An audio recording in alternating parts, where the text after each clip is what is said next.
Hi friends, welcome to my channel. And thank you very much friends. నేను చేస్తున్న videos మంచి response వస్తుంది. And ఈరోజు చెప్పాలనుకో టాపిక్ వచ్చేసి మనం ఒకవేళ స్టోరీస్ విని వేరే వాళ్ళు చెప్పే నేరేటివ్స్ విని మనము చాలా వరకు ఇన్వెస్ట్మెంట్ చేస్తాం ఫ్రెండ్స్. అలా ఇన్వెస్ట్మెంట్ చేయడం వల్ల మనకు ఆ స్టోరీస్ వల్ల కొన్నిసార్లు నెగిటివ్ ఇంపాక్ట్ అయ్యే అవకాశం ఉంటుంది. కాబట్టి మనం అనుకున్న లాజిక్ ప్రకారం పోకుంటే మనకు క్యాపిటల్ కూడా వస్తే అవకాశం ఉంటుంది ఫ్రెండ్స్. కాబట్టి ఈరోజు ఏంటంటే అసలు అలాంటి స్టోరీస్ ఒకవేళ ఉంటే మనకు మేజర్ ఎకనామిక్ ఈవెంట్స్ జరిగినప్పుడు ఎటువంటి డ్యామేజ్ చేస్తాయని చెప్తా ఫ్రెండ్స్. అండ్ ఈరోజు వచ్చేసి నేరేటివ్ ఎకనామిక్స్ బుక్ ఫ్రెండ్స్. ఏంటంటే మనకు రాబర్ట్ జె చిల్లర్ ఆథరు. ఇతను ఏంటంటే నోబెల్ ప్రైజ్ విన్నర్ 2013లో ఎకనామికల్ సైన్స్లో.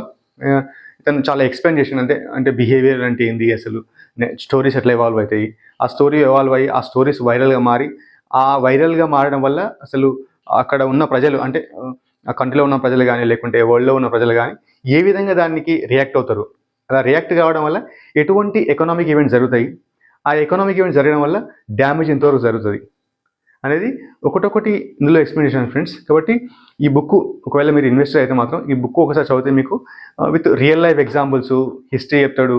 అండ్ మనం ఏ విధంగా థింక్ చేస్తాం, ఒక రేషనల్గా థింక్ చేయకుండా ఎమోషనల్ థింక్ చేసినప్పుడు మనకి ఎటువంటి డ్యామేజ్ జరుగుతుందని చెప్తారు ఫ్రెండ్స్. ఇందులో వచ్చేసి ఒకటి చెప్తారు ఫ్రెండ్స్ క్లియర్గా. అండ్ పవర్ ఆఫ్ స్టోరీస్ అంటే మనకు కథల యొక్క సామర్థ్యం, అంటే కథల యొక్క పవర్ ఎట్లా ఉంటుంది అనేది. అండ్ నెరేటివ్ యాజ్ ఎపిడమిక్ అంటే ఒక స్టోరీ అనేది ఒక వైరస్ లాగా ఎట్లా స్ప్రెడ్ అవుతుంది. అండ్ రికరింగ్ థీమ్ అంటే ఒకటే స్టోరీ కొన్నిసార్లు మళ్ళీ రిపీట్ అవుతుంది, కానీ మనం అందులో ఉన్న లాజిక్ గమనించకపోవడం వల్ల మనం అక్కడ స్టక్ అవుతాం. And emotional resonance and vivid details అంటే కొన్ని స్టోరీస్ మనకు చాలా దాంతో టచ్ ఉంటాం, దాని ఎమోషనల్ టచ్ ఉంటాము. కాబట్టి ఏదైనా జరిగినప్పుడు దాన్నే గుర్తు చేసుకొని మనం చాలా జాగ్రత్త పడతాం, ఓకేనా. అండ్ డ్యూయల్ క్యాజువాలిటీస్ అంటే ఒక స్టోరీ ఉంటుంది, ఆ స్టోరీ మళ్ళీ వేరే విధంగా వస్తుంటుంది, కానీ అది వేరే విధంగా వచ్చినప్పుడు మనం దాన్ని గుర్తుపడడం కూడా కష్టం ఉంటుంది. అండ్ కేస్ స్టడీస్ ఫ్రెండ్స్ అంటే ఇలాంటి స్టోరీస్ ఎలాంటి వచ్చినాయి, అలాంటి కేస్ స్టడీస్ ఏమంటే గ్రేట్ డిప్రెషన్ 1929లో వచ్చింది యూఎస్లో. ఇంకోటి హౌసింగ్ ఫైనాన్షియల్ క్రైసిస్ అంటే 2008లో వచ్చింది. ఏంటంటే మనకు హౌసింగ్ బబుల్ అంటే మనకు రియల్ ఎస్టేట్ బబుల్ వచ్చింది. అప్పుడు బబుల్ వచ్చి బస్ట్ ఎట్లా ఉంది, దానివల్ల నార్మల్ పబ్లిక్ ఎట్లా ఇంపాక్ట్ అయ్యారు. And the bit coin boom అంటే బిట్ కాయిన్ బూమ్ నడుస్తుంది ఫ్రెండ్స్. అంటే మనకు డీసెంట్రలైజ్డ్ కరెన్సీ, ఇది క్రిప్టో కరెన్సీ, కాబట్టి ఇది కూడా ఎట్లా బూమ్ అయింది చెప్తారు ఫ్రెండ్స్.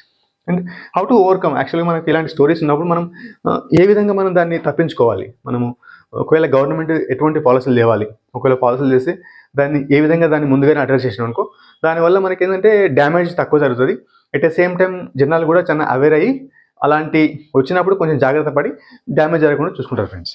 అండ్ కన్ఫ్యూజన్ ఫ్రెండ్స్ అంటే నా వ్యూ చెప్తా, అంటే మనకు ఎలా చేయాలి, ఎట్లా చేస్తే బాగుంటుంది కొన్నిసార్లు అనేది చెప్తాను ఫ్రెండ్స్. అండ్ ఇందులో ఫస్ట్ కవర్ పేజ్ ఉంది ఫ్రెండ్స్. అంటే ఈ బుక్ చాలా మంచిగా ఉంటుంది ఫ్రెండ్స్. అంటే ఈ బుక్ చదివితే ఇందులో ఏంటంటే narrative economics by Robert J Shiller. ఇందులో నేను ఈ కవర్ పేజ్ ఒక ఇమేజ్ చేశాను ఫ్రెండ్స్. అది దీని మీనింగ్ ఏంటని చెప్తా ఫ్రెండ్స్. ఫస్ట్ నేరేటివ్స్ అంటే స్టోరీ. అసలు ఆ స్టోరీ ఎట్లా ఎవాల్వ్ అవుతుంది, ఒకవేళ ఏదైనా ఒక స్టోరీ ఎవాల్వ్ అయినప్పుడు స్టార్ట్ అయినప్పుడు ఆ స్టోరీ స్టార్టింగ్లో ఉన్నప్పుడు అది ఎకనామిక్లో ఇంపాక్ట్ అనేది చాలా తక్కువ చూస్తుంది, దానివల్ల పెద్దగా ఎఫెక్ట్ ఏముండదు. ఒకసారి ఆ స్టోరీ గ్రోత్ అయినా కొద్దీ ఎకనామిక్లో కొన్నిసార్లు నెగిటివ్ చూపించవచ్చు, కొన్నిసార్లు పాజిటివ్ చూపించవచ్చు, కానీ స్టార్టింగ్ లెవెల్ దాని ఇంపాక్ట్ తక్కువ ఉంటుంది. ఒకసారి ఆ స్టోరీ స్ప్రెడ్ అయిన కొద్దీ ఎకనామిక్లో ఆపోజిట్ రియాక్షన్ చూపిస్తుంది ఫ్రెండ్స్. కాబట్టి మనకు ఒకసారి ఇక్కడ స్టోరీస్ స్ప్రెడ్ అయిన కొద్దీ ఎకనామిక్ ఈవెంట్లో పెద్ద ఇంపాక్ట్ చూపించదు. ఒకసారి ఆ స్టోరీ పీక్లో ఉన్నప్పుడు మాత్రం ఎకనామిక్ యాక్టివిటీ చాలా తగ్గడం వల్ల మళ్ళీ ఆ స్టోరీ అంటే దాని యొక్క ఇంపాక్ట్ తగ్గడం వల్ల ఆ ఫ్యూచర్ ప్రొజెక్షన్ అనేది ఎకనామిక్ అనేది అప్పుడు డెవలప్ అవుతుంది. కాబట్టి ఏదైనా సరే నెరేటివ్ వచ్చినప్పుడు ఆ నెరేటివ్ యొక్క ఇంపాక్ట్ అనేది టైం పడుతుంది. ఒకసారి ఆ ఇంపాక్ట్ అనేది ఫేడ్ అంటే తగ్గిపోయిన తర్వాత అప్పుడు రియల్ ఎకానమీలో ఇంపాక్ట్ ఉంటుంది ఫ్రెండ్స్. కాబట్టి ఇందులో ఏంటంటే ఎకనామిక్ యాక్టివిటీ ఇందులో నెరేటివ్ ఎలా ఉంటుందో ఎకనామిక్ యాక్టివిటీ దానికి ఆపోజిట్ డైరెక్షన్లో ఉంటుంది ఫ్రెండ్స్. అండ్ ఇందులో ఏంటంటే మనకు ఒక విషయం గురించి న్యూస్ వచ్చినప్పుడు కూడా మనకు నెంబర్ ఆఫ్ స్టోరీస్ అంటే ట్రెండింగ్ స్టోరీస్ కానీ లేకుంటే వైరల్ వీడియోస్ కానీ మనకు దాని గురించి చాలా ఎక్కువ రిపోర్ట్స్ వస్తుంటాయి. ఒకసారి ఆ రిపోర్ట్స్ వచ్చినప్పుడు చాలామంది రియాక్ట్ అవుతారు. అలా రియాక్ట్ కావడం వల్ల కొన్నిసార్లు మనకు ఇన్వెస్ట్మెంట్లో స్టక్ అయ్యే అవకాశం ఉంటుంది. ఒకసారి కొన్ని రోజుల తర్వాత ఆ న్యూస్ మొత్తం ఫేడ్ అయిపోయిన తర్వాత అప్పుడు ఎకనామిక్ యాక్టివిటీలో దాని యొక్క ఇంపాక్ట్ అనేది చూస్తారు ఫ్రెండ్స్. ఓకేనా ఫ్రెండ్స్. అండ్ ఇది ఏంటంటే ఇది ఎకనామిక్స్ అండ్ నెరేటివ్ అనేది మోస్ట్ ఆఫ్ ది టైమ్స్ అనేది నెగిటివ్గా ఉంటుంది ఫ్రెండ్స్. ఎందుకంటే పాజిటివ్ స్టోరీస్ అనేది అంత ఈజీగా ట్రెండ్ కాలేవు, అవి వైరల్ కాలేవు. ఎందుకంటే పాజిటివ్ స్టోరీస్ అనేది రియాలిటీకి దగ్గరగా ఉంటుంది, అది రేషనల్ మైండ్ కాబట్టి అంత ఈజీగా అది స్ప్రెడ్ కాదు. ఓకేనా friends. And power of stories, మనము చిన్నగా ఉన్నప్పుడు మన పేరెంట్స్ కానీ లేకుంటే మన బంధువులు కానీ మన కొన్ని స్టోరీలు చెప్పారు. ఆ స్టోరీ చెప్పడం వల్ల మనం ఏమనుకుంటామంటే ఈ స్టోరీస్ రియలు, ఇదే లాజికల్ కరెక్టు అని అనుకొని మనము సేవింగ్స్ కానీ లేకుంటే స్పెండింగ్స్ కానీ ఇన్వెస్ట్మెంట్ చేస్తాం ఫ్రెండ్స్. కానీ మనం ఎప్పుడైనా సరే ఇన్వెస్ట్మెంట్ చేసినప్పుడు మనం రేషనల్గా థింక్ చేయకుంటే మనకి ఏంటంటే ఫ్యూచర్లో అయ్యే ఈవెంట్స్ అంటే ఎఫెక్ట్స్ అనేది మనకు ఇన్వెస్ట్మెంట్ కానీ లేకుంటే సేవింగ్స్ కానీ నెగిటివ్ ఇంపాక్ట్ చూపించవచ్చు ఫ్రెండ్స్. కాబట్టి మనం ఏదైనా స్టోరీ విన్నప్పుడు మనము అందులో ఇది రేషనల్ ఉందా లేదా అని ఆలోచించి దానికి అనుకూలంగా మనం నిర్ణయాలు తీసుకోవచ్చు ఫ్రెండ్స్. అలా కావడం వల్ల మనకి ఏంటంటే లాంగ్ టర్మ్లో మనము మన క్యాపిటల్ అనేది ప్రొటెక్ట్ చేసుకుంటాం ఫ్రెండ్స్. ఆథర్ ఏమంటారంటే మనం ఏదైనా సరే స్టోరీస్ విన్నప్పుడు అది రియలా కాదా, ఒకవేళ రియల్ కాకుంటే దాని గురించి మనం ఎక్కువ వేరే వాళ్ళతో డిస్కస్ చేయకుండా దాని గురించి ఎక్కువ మాట్లాడొద్దు అని చెప్తారు ఫ్రెండ్స్. అంటే నెక్స్ట్ ఏంటి ఫ్రెండ్స్ అంటే నేరేటివ్ యాజ్ ఎపిడమిక్స్, అంటే ఒక స్టోరీ అంటే నేరేటివ్ అంటే వర్ణన, అంటే వర్ణించడం అనేది ఒక వైరస్ లాగా స్ప్రెడ్ అవుతుంది. ఏ విధంగా, సపోజ్ మనము ఇన్వెస్ట్మెంట్స్ కానీ లేకుంటే సేవింగ్స్ కానీ చేసినప్పుడు మనము ఒకటే టైప్ థింక్ చేసామంటే వన్ వే ఆఫ్ థింకింగ్ ఉంటుంది. అంటే మనకు ఎమోషనల్గా మనకు మన పేరెంట్స్ కానీ రిలేటివ్స్ కానీ లేకుంటే మన చుట్టుపక్కల వాళ్ళు కానీ ఒకే విధంగా మాట్లాడతారు కాబట్టి దాని గురించి మనం ఒకటే విధంగా థింక్ చేసాం. దాని గురించి మనం డిఫరెంట్గా రేషనల్గా థింక్ చేస్తే మనకు అందులో ఉన్న ప్లస్లు మైనస్లు తెలుస్తుంది ఫ్రెండ్స్. ఎగ్జాంపుల్ ఏంటంటే మనకు రియల్ ఎస్టేట్ ప్రైజులు కానీ లేకుంటే స్టాక్ ప్రైజులు కానీ ఎప్పుడు పెరుగుతాయని అనుకుంటారు ఫ్రెండ్స్. కానీ రియల్ ఎస్టేట్ కానీ లేకుంటే స్టాక్స్ కానీ దానికి కూడా ఒక సైకిల్ ఉంటుంది. కాబట్టి మనము వన్ వేలో థింక్ చేయకుండా డిఫరెంట్ యాంగిల్లో థింక్ చేసి మనము ఇన్వెస్ట్మెంట్ చేసినప్పుడు మనం స్ట్రక్ అయ్యే అవకాశం తక్కువ ఉంటుంది friends. And at the same time ఏంటంటే చాలా వరకు ఈ మేజర్ ఈవెంట్స్ కానీ లేకుంటే ఎకనామికల్ ప్రాబ్లమ్స్ కానీ అయ్యే మాత్రము వన్ వే థింకింగ్ వల్లనే మనకు ప్రాబ్లం అవుతుంది. ఆధార్ ఏమంటారంటే మనము లాజికల్గా థింక్ చేసే మేజర్ డ్యామేజ్ అనేది తగ్గించుకోవచ్చు అని చెప్తారు ఫ్రెండ్స్. అండ్ రికరింగ్ థీమ్స్ అంటే మన పేరెంట్స్ కానీ లేకుంటే మన రిలేటివ్స్ కానీ లేకుంటే మనకున్న ప్రింట్ మీడియా కానీ ఏం చెప్తుందంటే ఒకటే స్టోరీని డిఫరెంట్ యాంగిల్లో చెప్తుంటుంది. అంటే ఏ విధంగా, సపోజ్ మనకు 2000 కంటే ముందు ఎక్కువ ఫిజికల్గా నడిచేది ఆఫీస్లో, అంటే ఫిజికల్ అంటే డాక్యుమెంట్ పైన. 2000 తర్వాత మనకి ఏంటంటే కంప్యూటర్ రావడం స్టార్ట్ అయింది.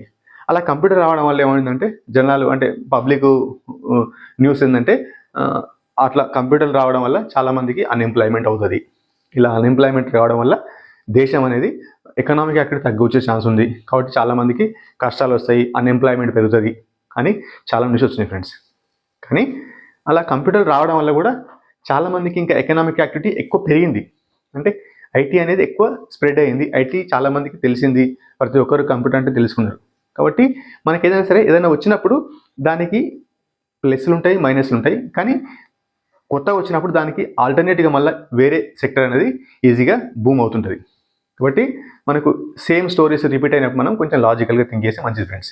ఇప్పుడు నడుస్తున్న ట్రెండ్ ఏంటి ఫ్రెండ్స్ అంటే మనకు ఏఐ అంటే ఆర్టిఫిషియల్ ఇంటెలిజెన్స్ రావడం వల్ల చాలా వరకు జాబులు లే ఆఫ్ అవుతాయి అని అంటున్నారు, కొంత లే ఆఫ్ కూడా అవుతున్నాయి. కానీ అలా కొత్తగా ఇన్నోవేషన్ జరిగినప్పుడు దానికి ఈక్వలెంట్గా మళ్ళీ వేరే సెక్టర్ అనేది స్టార్ట్ అవుతుంది. కాబట్టి సేమ్ స్టోరీ మళ్ళీ రిపీట్ అయితే మనం దాన్ని లాజికల్గా థింక్ చేసి ఇది పెద్ద ప్రాబ్లంగా ఆలోచించాం అనుకో, దానివల్ల మనం లాజికల్గా థింక్ చేస్తాం, మనం వేరే వాళ్ళకు కూడా మంచిగా ధైర్యం చెప్తాం ఫ్రెండ్స్. అండ్ చాలా వరకు మనకు కొన్ని సెక్టార్లో అసలు ఈ సెక్టర్ మించిన సెక్టర్ లేదు. అసలు సోలార్ కానీ లేకుంటే రీన్యూవబుల్ ఎనర్జీ కానీ లేకుంటే బ్యాటరీ కానీ అంటే ఎలక్ట్రికల్ గురించి కానీ చాలామంది చెప్తుంటారు, దాన్ని మించిన స్టోరీ లేదంటారు ఫ్రెండ్స్. కాబట్టి హిస్టరీలో ప్రతిదానికి సేమ్ అనేది రిపీట్ అవుతుంటుంది. కాబట్టి మనము లాజికల్గా థింక్ చేసి ఇన్వెస్ట్మెంట్ చేయాలి friends. And emotional resonance and vivid details, మనము కొన్నిసార్లు కొన్ని బ్యాడ్ ఈవెంట్స్ కానీ లేకుంటే గుడ్ ఈవెంట్స్ కానీ దానికి మనకు చాలా టచ్ ఉంటుంది, ఎమోషనల్ టచ్ ఉంటుంది. కాబట్టి దాన్ని మనం చాలా గుర్తు చేసుకుంటాం. ఎగ్జాంపుల్స్ ఏంటంటే మనము కోవిడ్-19 వచ్చినప్పుడు చాలామంది అసలు బయటికి రాకపోవడము, దానివల్ల చాలా వరకు ఎకనామిక్ యాక్టివిటీ జరగడం ఆగిపోయింది. ఒక 2 years అనేది చాలా కష్టమైంది. ఇది ఏంటంటే ఇది ప్రతి ఒక్కరికి గుర్తుంటుంది. కాబట్టి ఫ్యూచర్లో మనం ఇట్లాంటిది ఏమైనా ఈవెంట్ కొద్దిగా చిన్న ఇన్సిడెంట్ అయినా మనం దాన్ని అలానే ఊహించుకొని మనం భయపడుతుంటాం.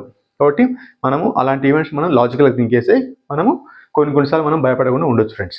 అండ్ సేమ్ మనకు ఇలాంటిది ఏంటంటే మనకు 2008లో హౌసింగ్ ఫైనాన్షియల్ క్రైసిస్ వచ్చింది. అంటే మనకు లోన్లు, రియల్ ఎస్టేట్కు లోన్లు చాలా వరకు ఇచ్చారు బ్యాంకులు, కానీ వాటికి ఫండమెంటల్ వాల్యూ లేకుండా లోన్లు ఇవ్వడం వల్ల బ్యాంకులకు అనేది చాలా కష్టం వచ్చింది ఫ్రెండ్స్. అండ్ ఒకసారి లే ఆఫ్ స్టార్ట్ అయిన తర్వాత చాలామంది ఎంప్లాయీస్ వాళ్ళకు ఈఎంఐ పేమెంట్ చేయడం కష్టమైంది. అలాంటప్పుడు వాళ్ళు ఆ లోన్లు తీసుకున్న వాళ్ళ ఇల్లు అమ్మనిపోతే దానికి ఇచ్చిన వాల్యూ కంటే చాలా తక్కువ, దానికి ఇచ్చిన వాల్యూ కంటే ఆ ఇల్లు వాల్యూ చాలా తక్కువ ఉంది. కాబట్టి వాళ్ళు రికవరీ అనేది చాలా కష్టమైంది. దీనివల్ల లేమాన్ బ్రదర్స్ అనే బ్యాంక్ అనేది కొలాప్స్ అయిపోయింది. కాబట్టి ఇలాంటి మనకి బ్యాడ్ ఈవెంట్స్ అనేవి కొన్ని గుర్తుంటాయి. కాబట్టి మనం ఏదైనా ఆలోచించే ముందు గుర్తుపెట్టుకుంటే మనం లాంగ్ టర్మ్లో కొంచెం జాగ్రత్తగా ఉండొచ్చు ఫ్రెండ్స్. అంటే డ్యూయల్ క్యాజువాలిటీ అంటే మనకు సేమ్ ఈవెంట్ ఇన్ డిఫరెంట్ ఫార్మాట్లో ఉంటుంది.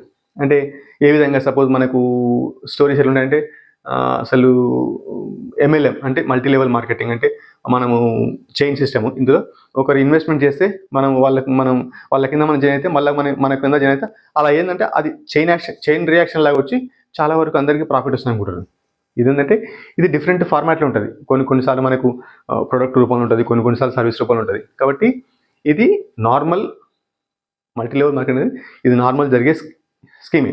కాబట్టి మనకు ఇలాంటి స్టోరీస్ ఎక్కడైనా మనం విన్నప్పుడు మనం కొంచెం జాగ్రత్తగా ఉంటే మంచిది ఫ్రెండ్స్.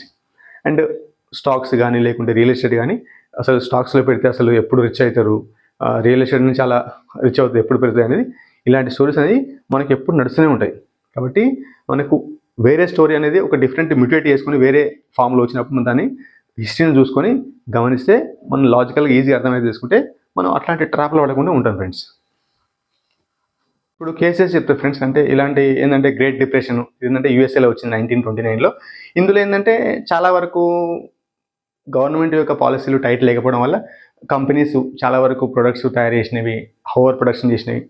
ఈ ఓవర్ ప్రొడక్షన్ చేయడం వల్ల కన్జంప్షన్ లేకపోవడం వల్ల చాలా వరకు ఏంటంటే కంపెనీలు ప్రాఫిట్ జనరేట్ చేయడం కష్టమైంది.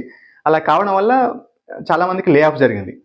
ఇలా లే ఆఫ్ కావడం వల్ల అక్కడ ఉండే ప్రజలు ఆలోచించి అరే మనం ఎప్పుడైనా లే ఆఫ్ అయ్యే అవకాశం ఉందని చాలా వరకు ఏంటంటే స్పెండింగ్ చేయడం తగ్గించారు. అలా స్పెండింగ్ చేయడం తగ్గించడం వల్ల అక్కడ కంపెనీలు ఉత్పత్తి చేసిన వస్తువులను కానీ సేవలను కానీ యూజ్ చేయడం తగ్గించారు.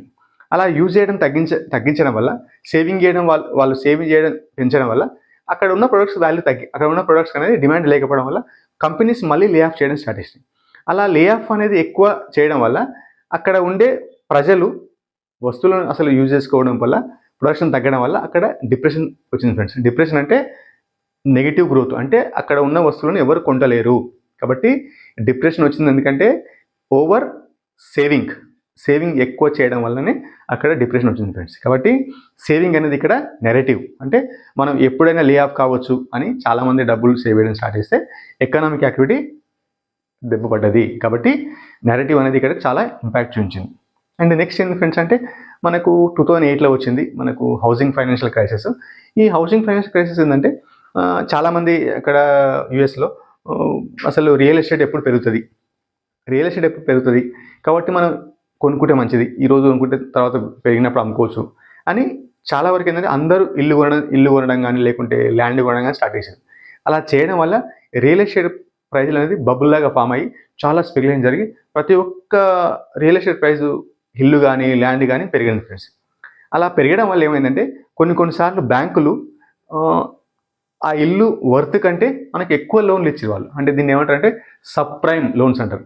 సబ్ ప్రైమ్ లోన్స్ అంటే అసలు దాని వాల్యూ కంటే ఎక్కువ ఇచ్చారు. అలా కావడం వల్ల అక్కడ ఉండే ప్రజలు చాలా వరకు లోన్ తీసుకొని ఇల్లు కొన్నారు. అండ్ ఇలా కంటిన్యూ అంటే ఇలా నడుస్తూనే ఉంది. అలా 2007 వరకు చాలా మంచిగా రియల్ ఎస్టేట్ మంచిగా పెరిగింది. ఒకసారి జస్ట్ ఎకానమీలో కొంచెం ప్రాబ్లం రావడం వల్ల చాలామందికి లే ఆఫ్ అయింది. లే ఆఫ్ కావడం వల్ల వాళ్ళు ఇల్లు ఈఎంఐ కట్టలేకపోవడం వల్ల వాళ్ళు డిఫాల్ట్ అయ్యారు. అలా డిఫాల్ట్ కావడం వల్ల చాలా కంపెనీస్ చాలా బ్యాంకులు లోన్ రికవరీ అనేది కష్టమైంది. అలా లోన్ రికవరీ కష్టం కావడం వల్ల ఆ రియల్ ఎస్టేట్ ప్రైజులు అనేది చాలా ఘోరంగా పడిపోయినాయి ఫ్రెండ్స్. ఇక్కడ చెప్తే ఫ్రెండ్స్ ఏంటంటే 1996 నుంచి 2000 వరకు రియల్ ఎస్టేట్ ప్రైస్ చాలా పెరిగింది. ఇదేంది రైజ్ అంటే స్పెక్యులేషన్. ఒకసారి స్పెక్యులేషన్ తర్వాత అక్కడ ఉండే వాళ్ళకు ఎంప్లాయీస్కు శాలరీ లేకుంటే ఏమేం చేస్తారు, వాళ్ళు ఈఎంఐ కట్టలేరు. అలా ఈఎంఐ కట్టకపోవడం వల్ల బ్యాంకులు రికవరీ చేయడానికి ట్రై చేస్తాయి. ఒకసారి రికవరీ చేయడానికి ట్రై చేసినప్పుడు ఒకవేళ ఆ ఇల్లును వేలం పాటలు వేస్తే దాని ఇల్లు ప్రైస్ కంటే లోన్ చాలా ఎక్కువ ఉంది కాబట్టి రికవరీ చేయలేదు. అలా కావడం వల్ల లేమాన్ బ్రదర్స్ అనే ఒక బ్యాంకు కొలాప్స్ అయిపోయింది ఫ్రెండ్స్. కాబట్టి ఇది చాలా వరల్డ్ వైడ్ కూడా చాలా స్ప్రెడ్ అయింది. ఆ టైంలో స్టాక్ మార్కెట్లు ఘోరంగా పడిపోయినాయి. 50%, 60% అనేది పడిపోయినాయి. కొన్ని బ్యాంకులు అయితే అసలు 80%, 90% అనేది షేర్ ప్రైస్ పడిపోయింది ఫ్రెండ్స్. కాబట్టి ఇక్కడ నేరేటివ్ ఏంటంటే రియల్ ఎస్టేట్ ప్రైజులు ఎప్పుడు పెరుగుతాయి. కాబట్టి రియల్ ఎస్టేట్ ప్రైజులు ఎప్పుడు పెరుగుతాయని నేరేటివ్ వల్ల చాలామంది ఊహించి చాలామంది కొన్నారు. ఇలా కొనడం వల్ల అది ఒక్కసారి ఎంప్లాయీస్కు శాలరీ లేకుంటే ఈఎంఐ కట్టడం కష్టమైంది. కాబట్టి అప్పుడు మళ్ళీ రియల్ ఎస్టేట్ ప్రైస్ తగ్గడం అనేది స్టార్ట్ అయింది. కాబట్టి ఇది వర్స్ట్ ఫైనాన్షియల్ క్రైసిస్ ఇది 2008లో. దీనివల్ల చాలా బ్యాంకులు కూడా వరల్డ్ వైడ్ కూడా చాలా ఎఫెక్ట్ అయినాయి ఫ్రెండ్స్. అండ్ నెక్స్ట్ ఏంటంటే ఇప్పుడు 2008లో ఇలా కావడం వల్ల ఏంటంటే గవర్నమెంట్ కంట్రోల్ లేకపోవడం వల్ల వాళ్ళు ప్రైస్ను కంట్రోల్ చేయలేదు. కాబట్టి ఇది కంప్లీట్గా గవర్నమెంట్ ఫాల్ట్ అని గమనించి అప్పుడే 2009 జనవరి 3కి సతోషి నకమోటో అనే అతను, ఇది ఇమాజినరీ నేమ్, ఇది ఏంటంటే డీసెంట్రలైజ్డ్ ఎకానమీ అంటే డీసెంట్రలైజ్డ్ కరెన్సీ సిస్టమ్ అంటే డీసెంట్రలైజ్డ్ కరెన్సీ అనేది తెచ్చింది ఫ్రెండ్స్. ఇది ఏంటంటే క్రిప్టో కరెన్సీ. అలాంటి ఫస్ట్ వచ్చిన క్రిప్టో కరెన్సీ అంటే బిట్ కాయిన్. అప్పుడు bit coin 21 million bit coins అనేది మనకు మార్కెట్లో స్ప్రెడ్ చేసారు. ఇదేంటంటే ఈ కరెన్సీ అనేది ఎవరి చేతిలో ఉండదు, ఇది depends upon the demand supply. అప్పుడున్న పరిస్థితులు ఏంటంటే ఎవరైతే ఈ బిట్ కాయిన్లు కొంటారో వాళ్ళు తొందరగా కోటీశ్వర్లు కావచ్చు అనేది ఒక నేరేటివ్ నడిచింది. అలా నడవడం వల్ల చాలా వరకు యూఎస్లో కానీ లేకుంటే వరల్డ్ వైడ్ కానీ చాలామంది బిట్ కాయిన్ కొంటున్నారు ఫ్రెండ్స్. ఇప్పుడు కూడా కొంటున్నారు, దాని వాల్యూ చాలా ఎక్కువ ఉంది. కాబట్టి బిట్ కాయిన్ అనేది ఒక స్పెక్యులేషన్. కాబట్టి ఈ బిట్ కాయిన్ యొక్క వాల్యూ అనేది డిమాండ్ సప్లై పైన డిపెండెంట్ అది. కాబట్టి ఒకవేళ డిమాండ్ సప్లై ఒకవేళ మిస్ మ్యాచ్ అయితే దాని ప్రైస్ కూడా క్రాష్ అయ్యే అవకాశం ఉంటుంది. కాబట్టి మనము లాజిక్ లేకుండా కొంటే మాత్రము మనము మన క్యాపిటల్ కూడా పోయే అవకాశం అనేది ఉంటుంది ఫ్రెండ్స్. మరి ఇలా అయినప్పుడు మరి దీన్ని ఎలా కంట్రోల్ చేయాలి? ఒకటి ఫ్రెండ్స్ అంటే గవర్నమెంట్ అనేది ఒకవేళ నెరేటివ్ ఉన్నప్పుడు ఆ నెరేటివ్ కరెక్టా కాదా అని తెలుసుకొని దానికి అనుకూలంగా కానీ లేకుంటే దానికి వ్యతిరేకంగా కానీ పాలసీలు ఫ్రేమ్ చేసి దానికి కట్టడి చేయాలి. అలా కట్టడి చేయకుంటే ఏంటంటే నార్మల్ పబ్లిక్ అనేవాళ్ళు ఎక్కువ ఏంటంటే ఎమోషనల్గా చాలా వీక్ ఉంటారు కాబట్టి వాళ్ళు తొందరగా ఆవేశపడి అందులో ఇన్వెస్ట్మెంట్ చేస్తున్నారు. అలా ఇన్వెస్ట్మెంట్ చేయడం వల్ల వాళ్ళకు కంప్లీట్గా వాళ్ళ సేవింగ్స్ అనేది క్యాపిటల్ పోతుంది ఫ్రెండ్స్. ఇలా పోవడం వల్ల ఏంటంటే చాలా వరకు వాళ్ళ లైఫ్లో అనేది చాలా ఇబ్బందికరంగా ఉంటుంది ఫ్రెండ్స్. మరి ఇప్పుడైనా సరే మనము ఇలాంటి స్టోరీస్ విన్నప్పుడు మనం కొంచెం లాజికల్ థింక్ చేసి మనం ఈజీగా మనం అలాంటి ట్రాప్లో పడకుండా ఫ్రెండ్స్. మరి ఫైనల్గా నా సమరీ ఏంటి ఫ్రెండ్స్ అంటే మనము స్టోరీస్ విన్నప్పుడు అది లాజికల్ కరెక్టా కాదా అని తెలుసుకోండి. మనం ఒకవేళ లాజికల్గా కరెక్ట్ ఉంటే మన రేషనల్గా థింక్ చేసి దాని లాజికల్ కరెక్ట్ ఉంటే అలాంటి వాటిలో మనం పొజిషన్ తీసుకోవాలి, ఇన్వెస్ట్మెంట్ చేయాలి. లాజికల్ కరెక్ట్ లేకుంటే మనం చాలా జాగ్రత్త పడి ఉండాలి ఫ్రెండ్స్. ఇంతవరకు మీరు వీడియో చూసినట్టయితే అండ్ లైక్ చేయండి ఫ్రెండ్స్. నేను ఈ కాన్సెప్ట్ మీకు నచ్చిందంటే మీ ఫ్రెండ్స్కి ఫార్వర్డ్ చేయండి. అండ్ నేను ఇలాంటి ఫైనాన్షియల్ అవేర్నెస్ కానీ లేకుంటే మెంటల్ మోడలింగ్ ఉన్న వీడియోస్ నేను ప్రతి వారం ఒక వీడియో రిలీజ్ చేస్తాను ఫ్రెండ్స్. కాబట్టి నా ఛానల్ సబ్స్క్రైబ్ చేసుకోండి. And thank you very much friends. And ఈ వీడియో ఇంత చూసినట్టయితే అండ్ ఈ బుక్ అంటే narrative economics by Robert J Shiller, ఈ బుక్ మీరు చదవాలి ఫ్రెండ్స్. చదివితే మీకు ఏంటంటే మీకు కంప్లీట్ ఒక అవేర్నెస్ వస్తుంది అండ్ న్యూస్ ఎలా క్రియేట్ అవుతాయి, ఎలా ఉంటుంది అనేది. ఓకేనా ఫ్రెండ్స్? అండ్